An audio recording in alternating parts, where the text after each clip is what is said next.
তারাবি নামাজ না পড়ে কি রোজা রাখা যায়? বাবা রোজা তো করতেই হবে, রোজা ফরজ। আল্লাহ পাকের হাবিব বলেছেন, ইন্নাল্লাহ ফারাদা আলাইকুম সিয়ামা ওয়া সানানতু আলাইকুম কিয়ামা।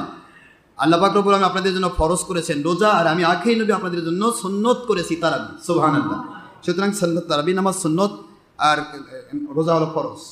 তারাবি যদি কেউ না পড়ে রোজা হবে না এরকম নয়, রোজা তো করতেই হবে।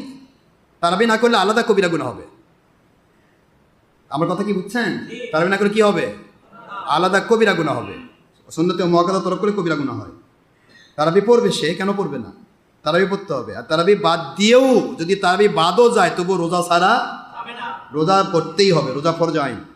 তারাবি সুন্নত, সে আল্লাহর কাছে ধরা খাবে, সেটা ধীরে ধীরে তুলে নে, চেষ্টা করুক, আল্লাহ সাহায্য করবে। একটা সুন্নত করতে পারবো না বলে ফরজ বাদ দিব, তা তো হতে পারে না। ফরজের জন্য সুন্নত বাদ যাবে না, সুন্নতের জন্য ফরজ বাদ যাবে না, সবটা সব জায়গায় থাকবে।